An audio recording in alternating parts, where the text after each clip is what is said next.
ഏറെ പ്രതീക്ഷയോടെ കാത്തിരിക്കുന്ന മലയാളം സൂപ്പർ ഹിറ്റ് ചിത്രമായ ലൂസിഫറിന്റെ രണ്ടാം ഭാഗം L2 എമ്പുരാൻ 2025 മാർച്ച് 27 റിലീസ് ചെയ്യാനിരിക്കെ അതിന്റെ ചിത്രീകരണം പൂർത്തിയായതായി അറിയിച്ചു. 2025 മാർച്ച് 27 എമ്പുരാൻ ബിഗ് സ്ക്രീനിൽ എത്തുമെന്നതിനാൽ പ്രതീക്ഷകൾ വളരെ ഏറെയാണ് മലയാളി പ്രേക്ഷകർക്ക്. കൂടാതെ ചിത്രത്തിന്റെ ഷൂട്ടിംഗ് റാപ്പിനെ കുറിച്ചുള്ള അപ്ഡേറ്റുകൾക്കൊപ്പം ഇതൊരു വമ്പൻ ആക്ഷൻ എന്റർടൈനർ ആകുമെന്ന പ്രതീക്ഷയോടെ പൃഥ്വിരാജ് സുകുമാരൻ ഒരു പോസ്റ്ററും പങ്കുവച്ചിരുന്നു. 2025 മാർച്ച് 27 ലോകമെമ്പാടുമുള്ള തിയേറ്ററുകളിൽ റിലീസ് ചെയ്യാൻ ഷെഡ്യൂൾ ചെയ്തിട്ടുണ്ട്.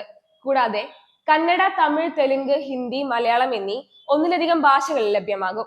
UK, USA, UAE എന്നിവ ഉൾപ്പെടെ 8 സംസ്ഥാനങ്ങളിലും 4 രാജ്യങ്ങളിലുമായി 14 മാസങ്ങളായി നടന്ന യാത്രയെ പ്രതിഫലിപ്പിച്ചുകൊണ്ട് മോഹൻലാൽ ഞായറാഴ്ച രാവിലെ തന്റെ സോഷ്യൽ മീഡിയ അക്കൗണ്ട് വഴി ഈ ആവേശകരമായ അപ്ഡേറ്റ് പങ്കുവച്ചു. ഈ സിനിമ സ്വപ്നം യാഥാർത്ഥ്യമാക്കിയ വ്യക്തികളോട് മോഹൻലാൽ തന്റെ പോസ്റ്റ് വഴി നന്ദി രേഖപ്പെടുത്തി.